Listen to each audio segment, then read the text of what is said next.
Hey family, welcome back to the podcast. I'm Matt. I'm Andrew. And we have another great guest for you today. We're super excited for this one. And I'll kind of let him introduce himself. Me and him kind of met through at a business thing, like an event. So he just, honestly, we kind of hit it off. He's a great guy. And I'm excited to have him on and kind of learn more about how to get better in life. Yeah, my name is Dario. I'm here living in Phoenix, Arizona. I'm an entrepreneur. I have a couple of different businesses. I've had multiple businesses over the years. I've lost a few of them, unfortunately, but we're still here and we're still grinding. And yeah, I met Matthew about a month or so back, and we kind of just got to talking about fitness, and then that led into finance, and that led into goals and dreams, and we just kind of connected, and it was like, hey man, let's work out, let's see what we can do, and then now we're here. Yeah. So it's been a really kind of fun journey. I feel like you attract kind of who you are in life. Yeah. And I feel like as I've trying to, on my personal development journey, trying to get better, I've met a really cool people this year, and he's one of them. And I'm just excited to have him on and kind of learn more about his story and kind of give you guys value and see how we can all get better. Absolutely. Yeah. Absolutely. So the first thing we kind of want to talk about is the story about your businesses and kind of how you got started and what motivates you and kind of your journey through business. Yeah, so I guess it's a long story, but I'll kind of summarize. Yeah, no, for sure. I grew up here in the Valley. I went to Marietta. I went to ASU and I studied math. I was on a full ride scholarship. My senior year, long story short, I kind of lost interest in that, and I started getting into the entertainment music business. I got an internship at the radio station at PowerNet 8.3, where I worked for free for a whole year, busting my ass.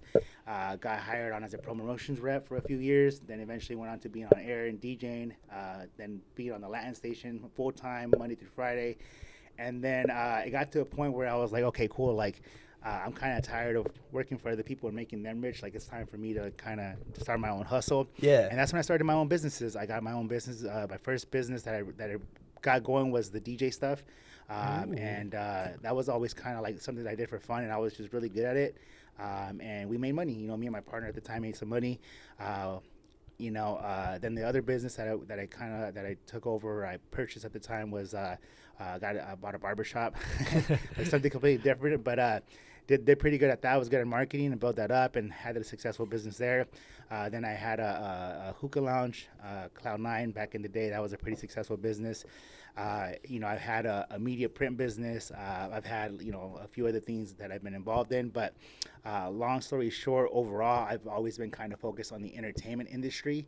And that's what I'm doing right now. That's what I'm pushing the hardest. That's so cool. Yeah. So you started kind of in the DJ business, and then you also had the hookah lounge, and what was the other one? The barbershop. The barbershop. So how did the entertainment was it just you want to diversify the portfolio of businesses to try to do something different? Man, it was just kind of one of those opportunities. I used to go to this barbershop, and I always, it's weird because I've always, when I was younger, I was I kind of want to own a barbershop, and it was a little thing in the back of my head.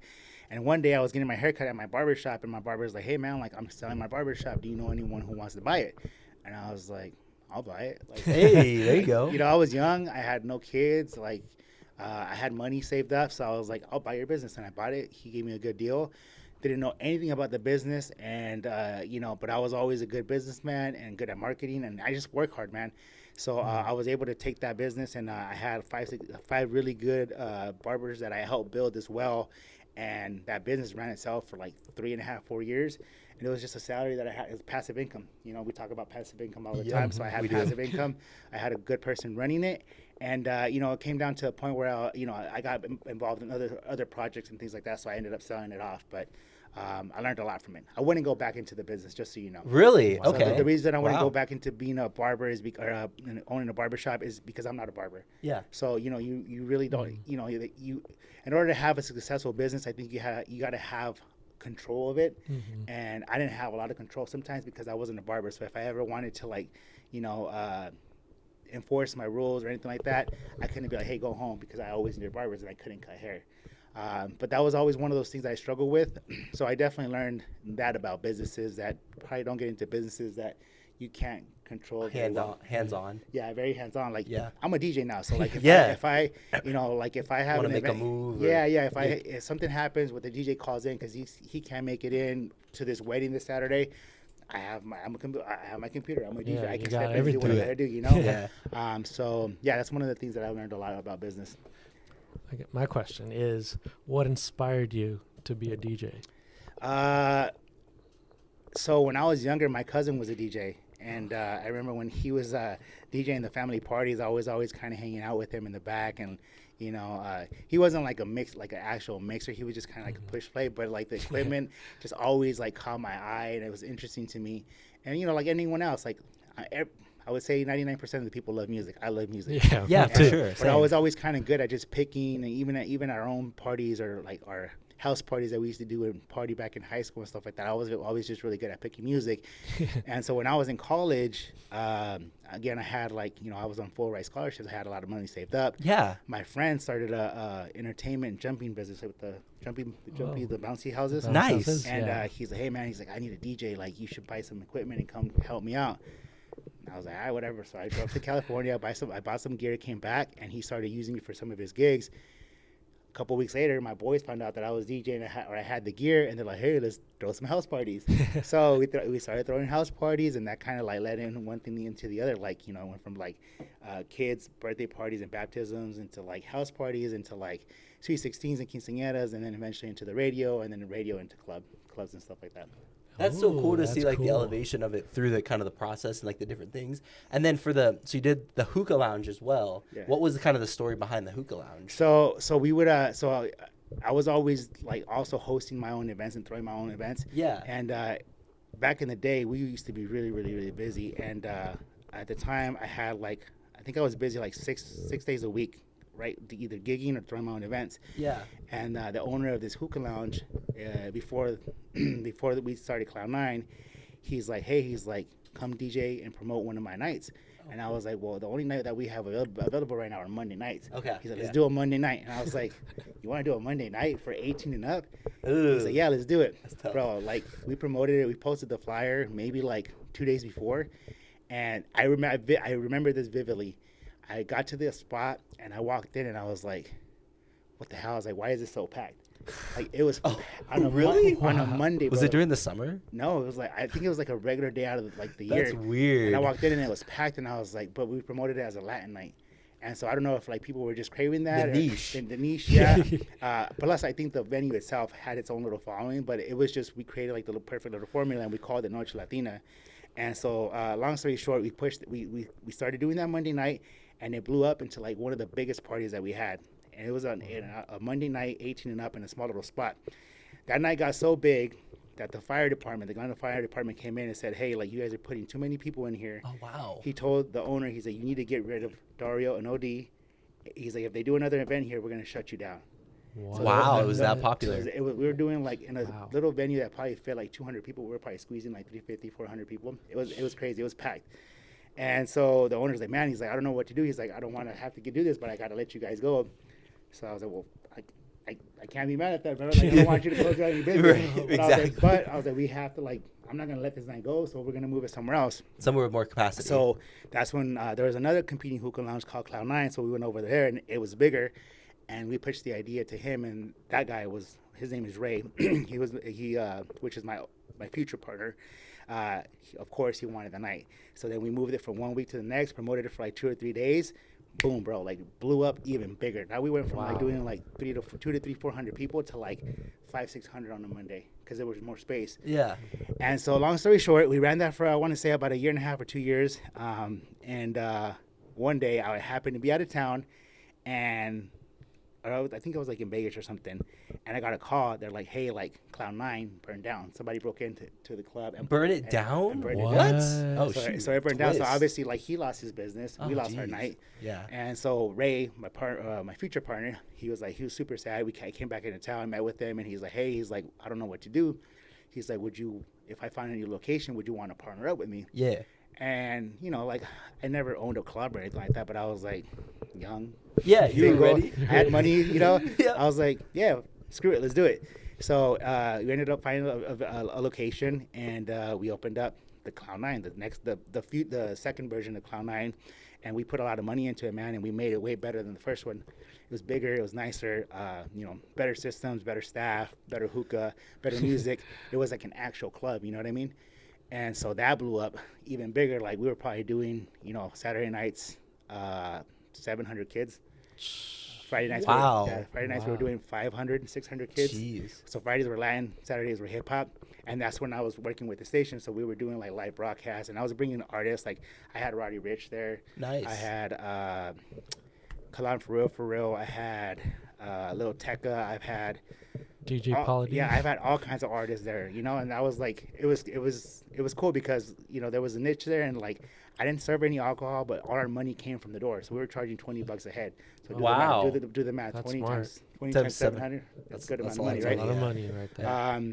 But yeah, so I ran that for a few years, and then COVID hit, and Yeah. we couldn't do no events. So Yes. yeah, that's kind of where you kind of can figure what happened there. So we ended up closing doors, and yeah, that's kind of where we're at now. Yeah, because I know COVID kind of changed the landscape of the business, and then it affected it, and then it closed because the barbershop you got out of already at that point. Yeah. And then the hookah lounge, COVID affected, and then after that, then you started to rebuild your core businesses. Yeah, so that's kind of when, that 2020 was such an eventful year. Like For sure. Yeah. For everybody. Yeah.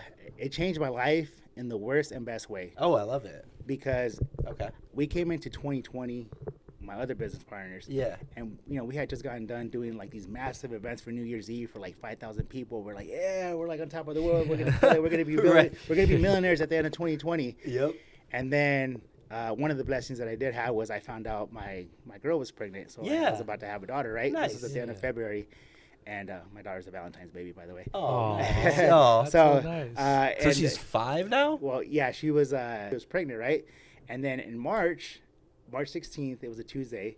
That's when they officially shut down all the city. They closed down all the events. Yeah. So we went from like being, Popping off. popping off. I'm having a baby. I got Making money, all like, this life is stuff. good. To like, oh shit, I have a baby on the way, and I have no money coming in. Like, now what? Yeah, now what? So that was like a really like scary thing to do, and obviously like I lost a lot, man. Like, to be completely honest with you, I have a lot of people don't know this, but I lost my businesses, and not only did I lose my businesses, but I had to sell property. I sold cars. I sold my jet skis. I sold my house in Mexico. I sold a lot of items and property to be able to maintain. Yeah. And even then, I still ended up like hundreds of thousands of dollars in debt. I'm still recovering from that. I haven't recovered from it. Yeah. But I think that's why I say it was the worst, but it was also the best because my daughter was born in November. So, Yeah, congratulations. And your first kiddo. it was my first kid. Yeah. Yeah.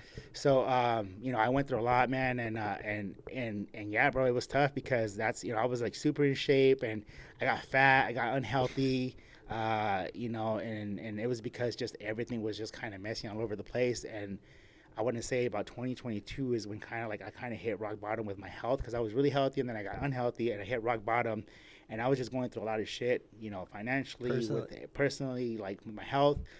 And when I finally hit that rock bottom, I was like, damn, I can't do this. Like, I got to switch it up. For sure. I remember being in my office at home, and I was just, going through a lot of anxiety, depression, stress of everything that was going on. I lost all my businesses. I'm in debt. I'm trying to figure out how to stay above water, right? Yeah. And I'm sitting there working. I just remember sitting back and just being like, fuck all this. Like, I'm done. Like, I don't want to do any of this. Yeah. And then I started having anxiety, and my chest was like Heart pounded. Yeah. We've all been, yep. And then I was like, you know what? I was like, I'm being a pussy. Like, I can't do this. Like, so I put on my shoes, and I hadn't been working out. I went outside, and I just started running.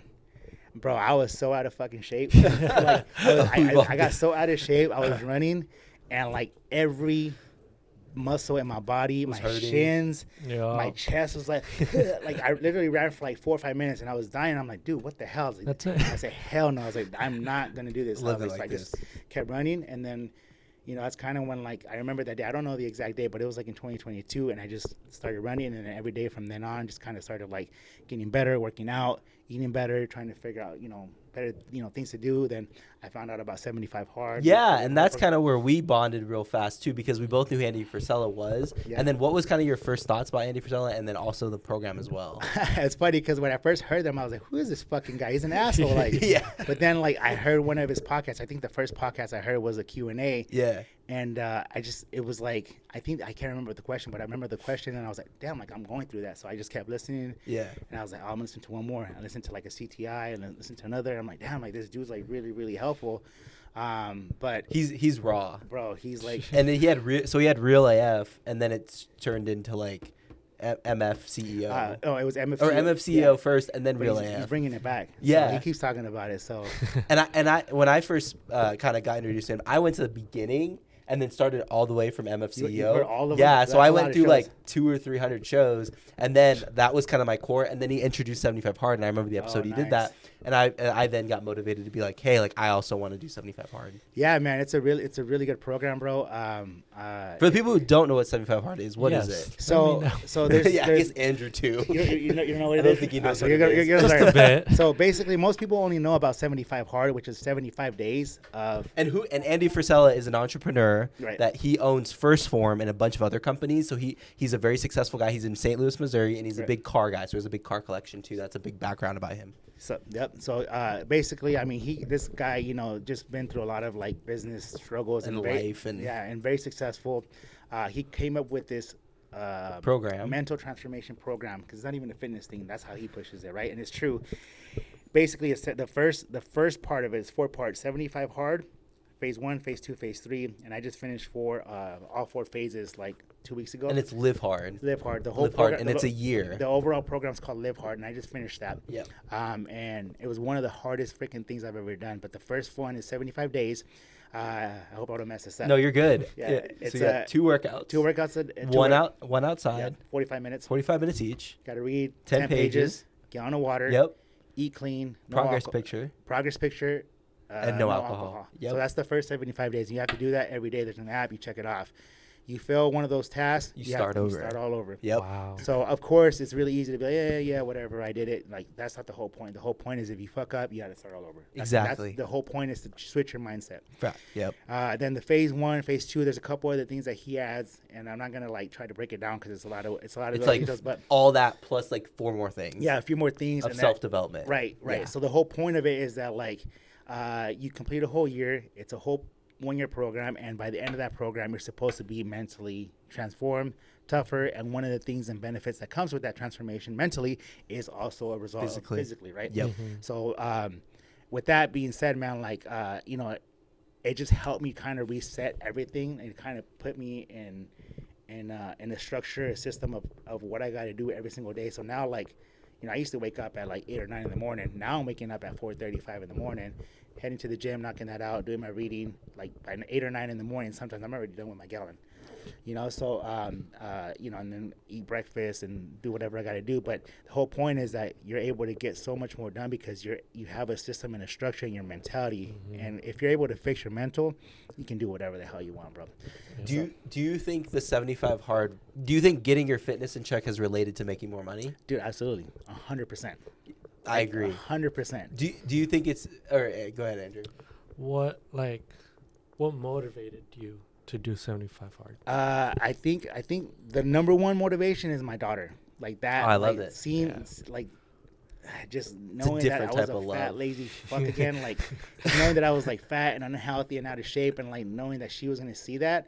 Like I didn't want her to be like, oh, that's okay. My dad's fat. My dad's unhealthy. Like it's okay to like for me to be like that, for her to be like that, or for her to find someone in the future, partner, that's, yeah. Mm-hmm. So I was like, no, like I want her to have a grow, great role yeah, model. have a great role model. I want her to see me working out. I want her to see that her dad's like reading, that her dad wants to get better, and even now, like, dude, everything that I do for my daughter, like anything that we do, and, we do fun stuff, right? But like, I have her in swimming lessons, we have her in music classes, we have her in taekwondo. That's awesome. One of the things that I need to work on with her is like trying to figure out this whole phone thing, and switching her over to like reading. But we're working on that.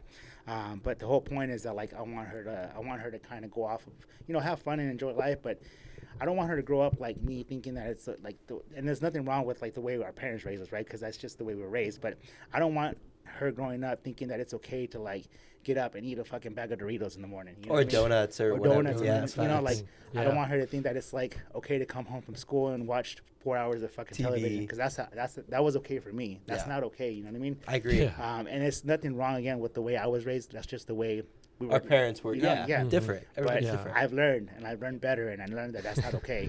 You know, so to answer your question, like my daughter, my family, you know, and then just wanting a better life, man. Like, you know, I don't want to be in fucking debt. Like, and we can talk about that for a sec too. So the debt thing is, and I'm big. Like, I don't like debt either. So like, what has motivated you to kind of like get out of debt? Like, and I know you had a big goal of like paying off your house, which I literally just made me so excited and like happy for you. And like, I want you to reach that goal because then you're gonna experience a different type of freedom. Yeah.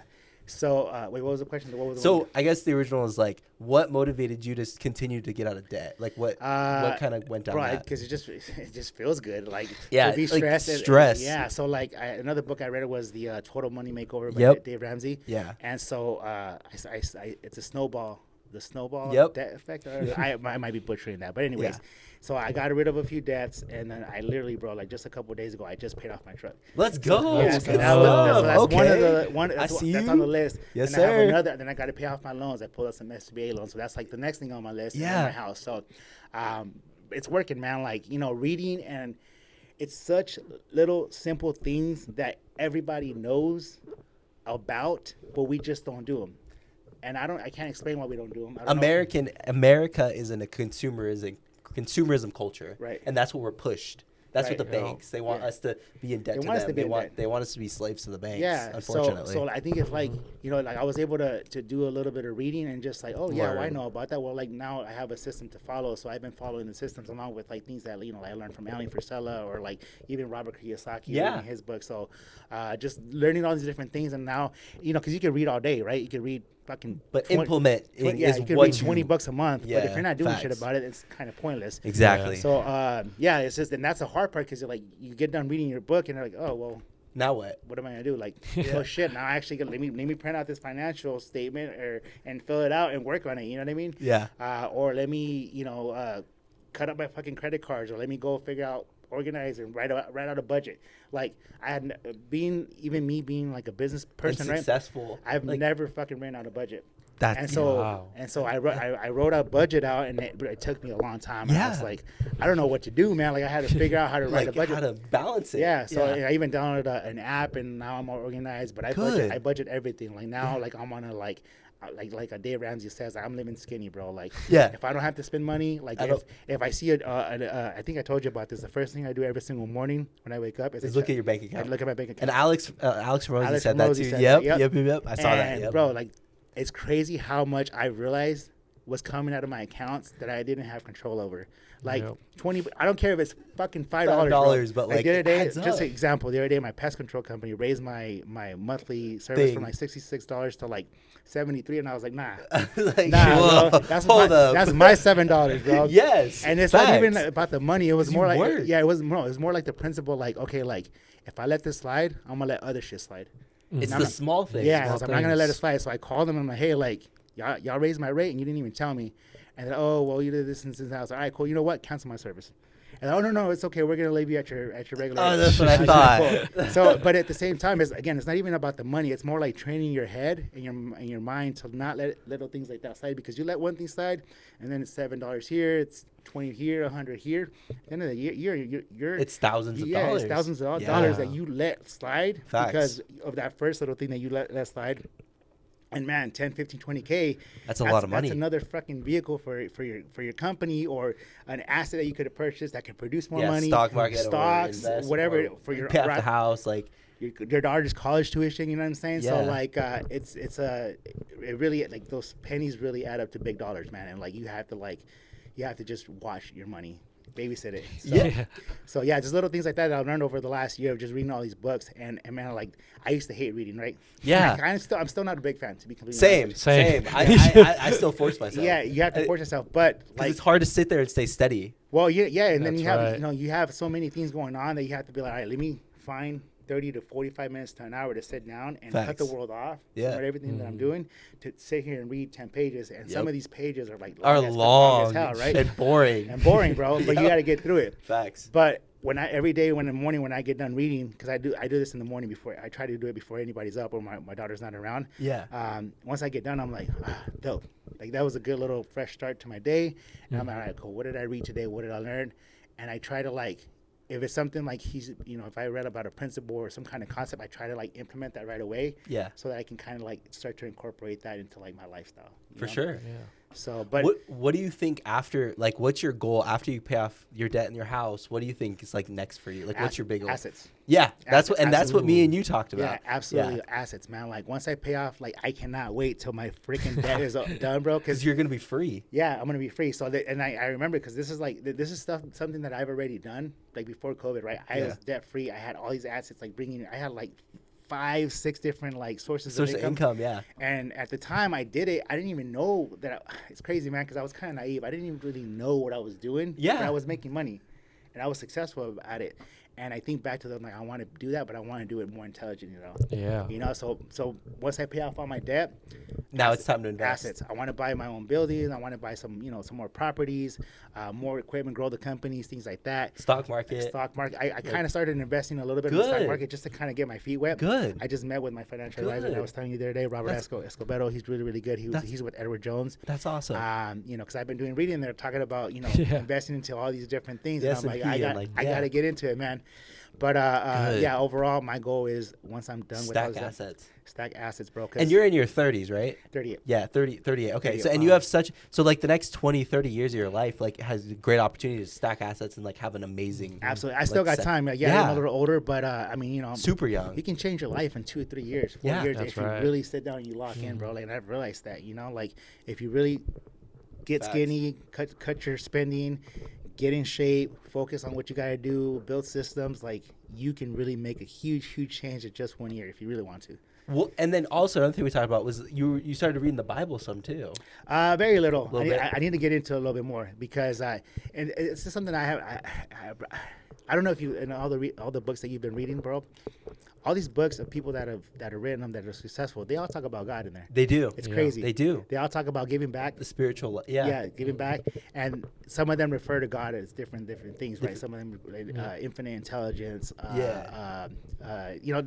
The universe. Yep. A lot of these books refer to God as the universe, things like that. So like, and I just keep reading about that. I'm like, man, like the only real thing that I'm missing right now is getting God back in my life. I love it. And that's like another one of my goals is to just be a better person and incorporate God and teach that into my daughter too. That's Shout out to my man Gabe. So that's one of the things that I've been slacking on that I know I need to do better at. Yeah, and I think you're in the right direction. Yeah, I don't think it necessarily means you need to go to church every Sunday. Like it's just I think just having faith and really at the end of the day, just being a good person, man. Like doing good things, giving back. And that's another thing too. Like every book that I read, they all talk about giving back, and it all comes back to you, bro. Like I've learned that the most. Like the last phase that I did, part of my task was to do like a random act of kindness. Yeah. And some days I was just like, like you run into somebody and like, hey man, let me get your lunch. Things like that. The person behind you or like stuff like that. And it's crazy, man, because like just the other day I was like, I had like there's a lot of cash in my wallet, and I'm like, damn, like it's been a while since I've had this much cash in my hand. Yeah. And I just started thinking about all the things that I've been doing. I'm like, it really is true. Like, it's just the energy that you put out, man.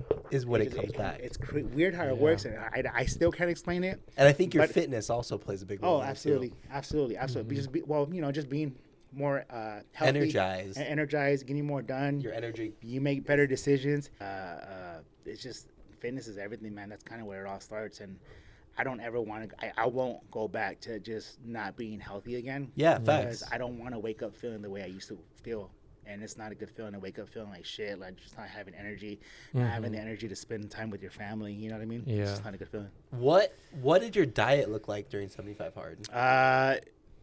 It's clean. Even to right now, like I'm off 75 Hard, I'm off the Live Hard program, but I eat, I fast every single day. Okay. 16-hour fast. I start eating at 9 a.m. I'm done by 5 o'clock. Cool. So 16 hours a day, and just to kind of give you an idea of what I eat almost every single day. I eat overnight oats, almond milk, blueberries, bananas, strawberries in the morning. Whole foods. Whole foods. Yep. I have no sugar in my diet, no dairy, just almond milk, which isn't dairy. For sure. Eggs. For lunch, I'll have chicken, rice. I do meal preps through Clean Eats. So do you do turkey ever? I do turkey. Okay. It kind of makes me sleepy, so I try not to do it so much. Okay. Interesting. But heavy on the chicken, heavy on the beef. You know, I do pastas and stuff like that, but it's all like clean. Rice, veggies. Rice. Do you like veggies? I do. I like how they make me feel. What's your favorite? I'm a big broccoli guy. Broccoli. I like broccoli. I don't know. Steamed broccoli is good. Yeah, you can't eat raw broccoli. That stuff's No, gross. I don't know. Put It's some corn, salt is corn on a it. veggie or fruit? I like corn. Corn is Corn's good. nice. I don't. It's high in calories though. It is. Corn's It's high in good. calories. It does have, but it's- corn is good. Yeah, I'll eat, man. Like if my meal has veggies, like I'm cleaning that plate. I don't care whether I like it or not. Like those 'Cause it calories makes are you feel better. Yeah, It's- those it's calories, healthy. those Yeah. calories are going in my body. But I'm doing right now anywhere from like 2,500 to 3,000 calories a day. Okay. Wow. On some days, Yeah. you know, like I was doing maybe 3,200, 3,500, depending. Like if I was hitting legs and doing a tough cardio workout, Yeah. I needed those calories to like feel good and energized, you know. So I was doing anywhere from like up to 3,500, but I would say anywhere from 2,500 to 3,000 a day. Cool. In those 8 hours. Nice. And then every 2 to 3 months, or kind of like just when my body tells me, man, my body, I listen to my body. My body, like, I'm able to communicate and understand my body a lot better now. So when my body says, hey, you need to do a 3-day fast, I'll do a 3-day fast. And it's a water fast where you don't eat anything except you drink water, only water. Wow. For 3 days. How was that? What are the effects? It's challenging. It's definitely one of the hardest things I've done, but it's a great way to reset your body. Okay. I dropped anywhere from 8 to 10 pounds in 3 days. Wow. My face clears up. You go through this process called ketosis. I think it kicks in around like 36 hours. And when that happens, I hope I'm not messing this up, but from what I understand is that when your body burns through the calories or whatever it is that you have, it starts to burn away at the fat. Yep. And that's when you start to burn a lot of fat, and that fat has a lot of energy. And I've noticed that maybe like 36 hours to 48 hours, the first 36 to 48 hours, I'm like hungry, I'm mad, like I don't want to do this. And then all of a sudden, bro, it kicks in, and you're just like, whoom, like you ever seen that movie? Is it Limitless? Oh yeah. Limitless is a great movie. Just, Yes. focus. Yep. Like that energy, bro, it just kicks in, and you're hungry, but you don't think about it. And my focus is just like the last third day is just like zoned in, bro. That's so cool. So I always tell people, because a lot of people try and they give up. I'm You like, have to fight. You have to get through those first 36 to 48 hours. When you do, I promise you, your energy levels are going to be through the freaking roof, and your focus and your grind is just going to be like. And then it's crazy because then I'll get off a fast, I'll start eating again, then I get sluggish, and I'm like, man, I kind of want to go on a fast again, because I honestly I get a lot done in those 3 days, because what I do is I don't work out, so that saves me time on working out. Facts. And I don't eat, and then you don't go to the restroom, so that I'm saving like an extra 4 to 5, 6 hours a day. Facts. And what am I doing with those 4 to 5 hours? I'm working. Facts. So I get a lot done on a fast, man. Believe it or not. Some people like to not do anything, and that's fine if that's what you want to do. But when I fast, I'm I grinding. didn't even know that. Wow, that's cool. To kind of learn that. So I highly recommend people fast. Okay. And then there's a lot of other things that you can look into. I'm not a scientist, I'm not a doctor, but they say that it helps fight cancer. For sure. It kills cancerous cells and all of that. So it rejuvenates your body. It rejuvenates your body. Yeah. There's a lot of benefits to it. The list goes on and on. You can read about it, but you're not going to believe it until you actually do it and experience it and feel it for yourself. Facts. But I highly recommend it. Wow. I agree. And I was doing a little bit from like 8 p.m. to 8 a.m., so 12 hours. So that was good. And I saw a big difference with that. But it's huge difference. Like fasting is one of the best secrets out there. Like people don't realize it's a life hack. There's people that do up to 21 days. That's 30 crazy. days. I don't know about doing that. I don't know. Yeah. I don't need to personally. Let's just say one day. Let's just say one day that God forbid, I get diagnosed with cancer, and that's my only option to try to like fight it. I'll do it. Yeah, that. Yeah. But for right now, I'm good with like 3 days. You're chilling. Yeah, you're chilling. Did you see the Mr. Beast video where he did? I think it was 21 days where he didn't eat. And Mr. Beast did that. Mr. Beast? And he made it, but like he had to eat just a little bit when he because your body's gonna be like pretty. Well, yeah, I mean, I imagine you have to I imagine after a certain time, if you're active, you probably will start to feel some type of way, you know. But and he had medical attention on him all the time just to make sure he was not gonna die. He's got the money for that. Yeah, so he did. I think it was 21 days or 22, and then he eventually was like, okay, because Mr. Beast, off topic, he's just the most competitive human. Yeah. He wants to win. Like he said, he can't be in his own challenges because he would win. And I'm like, hey, I mean that's true. I mean it's Mr. Beast. He's So yeah. I assume that I imagine that he lost a lot of weight, right? Oh yeah. Yeah. When he actually did, he said he went on a fitness journey I think last year because he was talking about how he kind of felt overweight and he's like I can do all this other great things in life but I can't lose weight and he's like so he built a gym in his place, he built a basketball court and then he got a fitness coach and now he lost a bunch of weight and good. He looks great. And yeah, probably, so I guarantee you he's making a lot more money now. I'm sure, and he probably feels better with his videos and because he's a workaholic. Yeah. He just works. Yeah. That's all he does. Probably gets more done too. Yeah, so he he got does. his body right, and now he can it's gonna make better video. It's gonna make him a better life and everything. I agree. I knew someone that was a videographer for Mr. Beast. Really? Yeah. That's cool. What's his name? His name is Morningstar. Oh, okay. Is he here local? Yeah, he's local. Yeah, he went to high school with me. Oh, sweet. Wait, are you talking about the basketball player? Yeah. Oh Really yeah, tall, I played tall guy. against him. Morningstar? Yeah, he was like 6'5", and he had played with him against him in middle school. Yeah. Because no one else on who else's name is Morningstar. Yeah. He was like 6'5" in like 8th grade, Damn. and we He's played. tall. I played him in basketball in middle school, so yeah, I know who that is. Because you went to the competing high school that I went to. We were in the same district. We just didn't meet each other until freshman year of college. That's what's up. Yeah. Man. Yeah, so we were like lived in the same area the whole time, but we just never went to the same school. And then once we got to college, then we met in our freshman year. And now you guys are here today. Yeah, Now now we're here yeah. and today. I always say like he traveling podcasts, like one of my best friends. Like he's Good, man. yeah, we've known each other for a long time, which is pretty cool. And a videographer and photographer. Yeah, he's Yeah. done a lot, and he even like he's lived a super cool life of like the coolest thing I think he did was the Super Bowl when he worked the Super Bowl. Sweet. Yeah, What did you yeah. do over there? Yeah. So I work for the Arizona Cardinals, Mm. and I do guest services. So any event that is at the stadium, I pretty much do. So like Super Dope. Bowl, Final Four, I get to That's dope. see famous people there, and And he was in the box with And all the you're doing owners. content for them? yeah, That's badass. yeah. That's super It's so fun I'm when gonna have to link you up with my man over there, Gabe. yeah. Right here. This guy's super dope too. And then Alex too. We got Alex too. He's in here about to start grinding with us. So Yes, sir. this is Yeah. this is meant to be. And then we got my girl Alexa over there. With the big 217,000 TikTok. followers on TikTok. Let's go. baller. Fun fact: I did a TikTok back during COVID. Remember when the toilet paper Yeah. thing happened? I got 71K on one video. Nice. Nice. Look at you, Got a bunch of man. followers off of that. No, No? I still have 200. He's still. 70. 71K views. Hey, Hey, it's man, something. take it. It's something, I guess. I Yeah. almost got my first video to hit 1 million views. Dang. I'm like 600 views off of it. So I'm gonna What you guys- was it? It's a so I have my sold out events market my club page. Yeah. And I hit the algorithm. Like everything I post does pretty good. Yeah. But one of my videos has 999,600 or 400 views. And you're like, bruh. Yeah, I'm like, bro, come on, just hit. I want to be able to like post about it. But it was just literally like video of the club and it being crazy and popping. Like It wasn't and even- it went viral. Yeah. But I'm in that. I hit that market, man. Like my page is doing pretty good. It's not like 100,000. Dude, you're killing it. But I have 11,000 followers, and I've probably grown 6,000 or 7,000 in the last like 3 or 4 months. So I That's kind of awesome. it took me figuring out how to post. Like I'm sure like Yeah. Alexa knows how to like target her crowd and what to say and how to post and how to cut it up.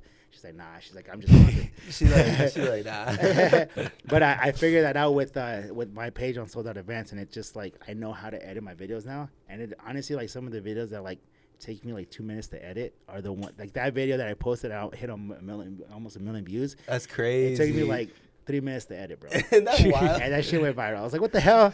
I'll spend like 8 hours on one video and get like 1,000 views, and I'm like, Isn't it? It's like the opposite. Like you think you're going to spend a ton of time and get a bunch of. it's because what I realized, at least with like the young people that I am trying to target in the clubs, Yeah. like they're not really interested in seeing like the whole edited like club recap like usual like stuff. They want to see like raw, Quick.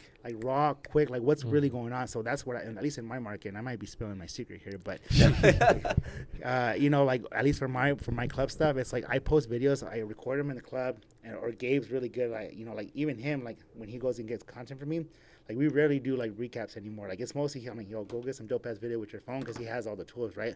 And the videos, some of the videos that he sends me, and I'll cut them up with what I have, and I'll post them in 80,000, 100,000, 200,000 views, stuff like that. That's pretty. That's Because I feel like people are like tired of the fake shit. You know what I'm Yeah. saying? They're catching on. They see that like, like you post a video of, this club or these girls, or maybe it's this dude that's trying to show out that he's got money and it's edited. And, like, people know that's not real no more. You know what I mean? Facts. Like, you show a video of my party or my event, and you see people screaming, and you can hear the girls yelling, and you can hear like, hey, all this stuff in the background. It's like, oh, that's lit. That's really, really lit. And so they like that, and they want to be a part of it too. So, yeah. Facts. Okay, last thing to kind of close out, two things. Where do you see yourself in like 20 years? And then what's your like 3 takeaways or pieces of business advice that you've learned over your time? I want to say I want to be retired, man. Okay, I love it. I'd love to retire in the next like 10 to 12 years. I love it. Okay. And then just, what do you want to do after that? That's, I don't Travel. So to answer that, the second part of that answer is I don't know if that's gonna actually happen. Okay. I love like being busy and working. Like, yeah. I think if I were just to not have anything to do, I'd probably like get depressed again and Yeah. go crazy. But ideally, man, if I could, I do want, my goal in 10 to 12 years is to have, Very solid. a lot of tons of assets. Whether it's properties or businesses or whatever it is, that kind of just run on their own. Good. And kind of oversee everything and manage it and have people, like one of the things that we're doing this summer is coming up with better systems and setting people in place so that I'm not so like involved and necessarily dependent. Everything depends on me, So I kind of want to be, So I'm gonna start that this summer, and my ultimate goal in life with business is to have multiple sources of income, businesses, passive. Portfolio income and all of that, and real estate, and kind of just let it run on its own. Yep. But at the end of the day, in 10 to 12 years, I want to be able to get up and be like, do I want to go to work? Do I want to do that? Or do I want to just chill and hang out with my family today? Freedom. Yeah. And money's still coming in, right? Facts. That's the ultimate goal for everybody, but that's just not going to come easy. It's a hard work. It's a very hard process, and I understand that, and I know what it takes now. And I feel like mentally, like you're there. I'm there. Like, You're I'm in the there, process. Yep. I know what to do. Like, I wake up every morning. I go to bed every night, like knowing, like, all right, tomorrow we're back at it. Like, I know where we need to be at, and I know what we need to do, and we're gonna do it. Whereas like a couple years ago, I was lost, man. I didn't know what the hell we were gonna do. Business. You're transforming as a leader. Yeah. Yeah. Yeah, man. Really like, cool I've always had businesses, and I've always had people work for me, and I don't think I've always been the best leader. It's a development process, and it's a very important thing that in order to have a successful business, you got to be a good leader, and I'm learning every day. Yeah, thankfully to these books. This is why I recommend everybody to, like, even if you don't like to read, if you want to do better in anything in your life, you have to learn and keep growing. And books are a great way to do that, man. They're cheap, quick, and you're talking about people that have been through it, that have done it, that are for $20 will tell you their entire life story of how they did it. Yep. You know what I'm saying? There's no secret. That's the secret in these fucking books. Facts. Read the books. Facts. So 20 years, you want to get so 10. I love how you have that 10 because I think a lot of people don't think past that. And like, I'm super young. Like, I'm in my early 20s. So like, I think like a long ways away. But I feel like most people in our country and in the world don't think that. So I think that puts you really ahead because it gives you a vision of where you want to be in 10 to 12 years. Yeah. Which then you can get. I think a lot of people are just kind of living day to day. Yeah, they can't think like farther. No, and that's into important, the future. man. Like, because again, going back to like what we were talking about, I think we talked about it. Is like we weren't trained. We weren't raised like that. Our parents didn't know any better.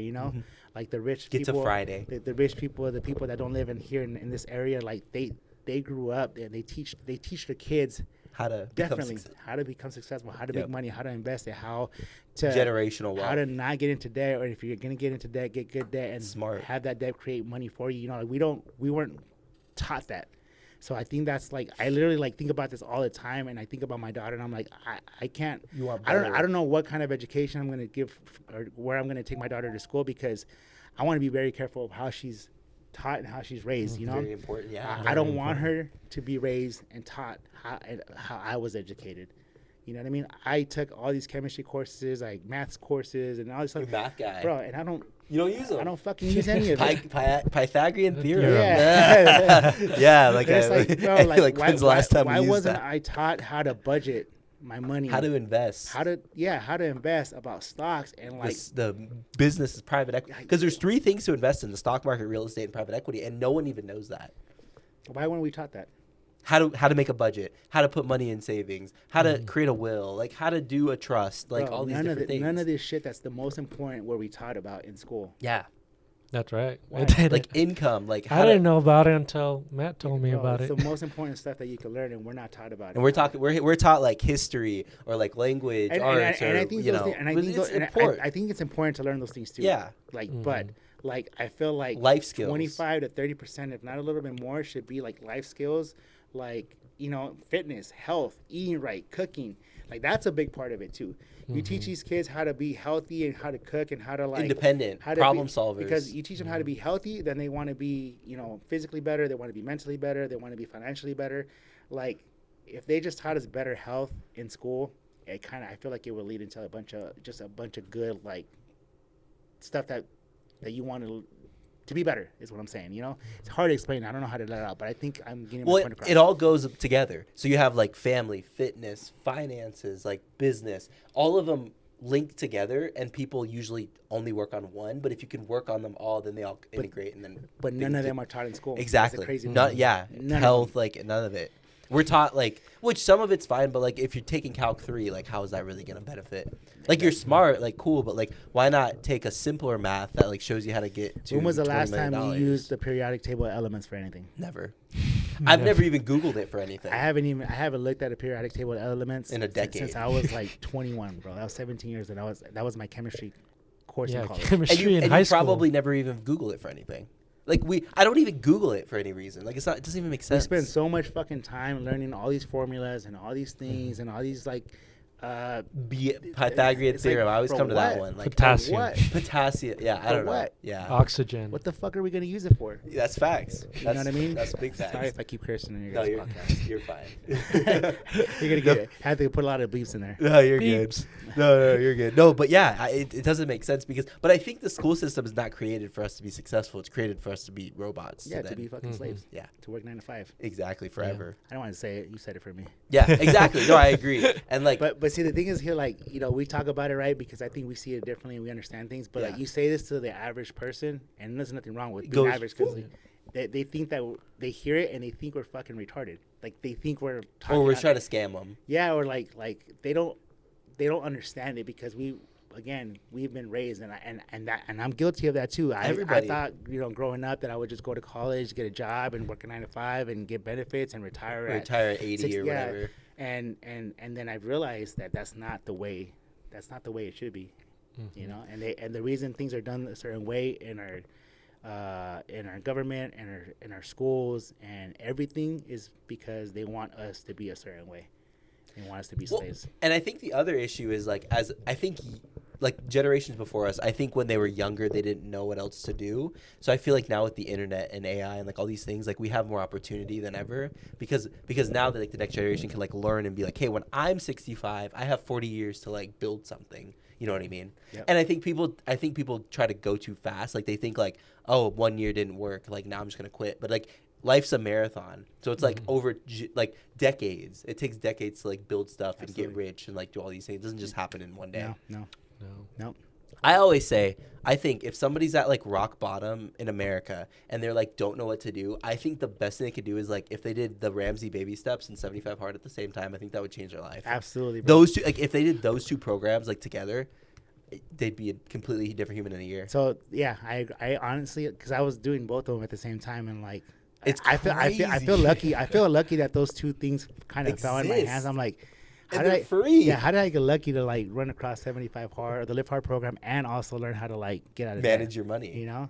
But it's not hard because like once you start looking, you kind of just fall into like you're trying to be better. Like these things are just gonna like fall into place. You know what I'm saying? And again, I think it goes back to Americans are just consumerism people, and we're pushed that down our throat. And everybody, when people start to make more money, they just go run to the dealership.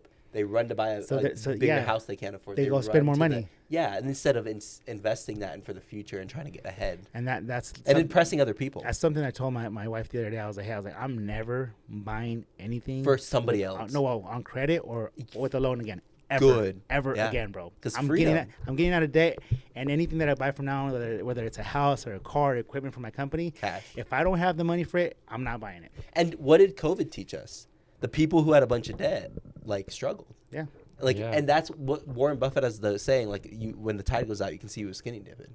Exactly. And that's what 2008 was. That's what 2020 was. Like people, if you leverage yourself up to your eyeballs, and then once the economy turns, when something bad happens, you're gonna see what's happening. Absolutely. Yeah. That's why, like, when you don't have any debt, like, it's just freedom. Yeah. Like, yeah. So it's and buying assets with that. And then and other thing is, people don't even get to zero usually. A lot of people in America always are playing from behind their whole life. They can't even get to zero to then be able to build something. Yep. Like, even if, and I think the other thing is, I think people, and I told you about this when I met you, people think too small of, like, they want to shoot for a specific target, but they don't understand how much actual prosperity and wealth there is out there, and they're shooting way too low.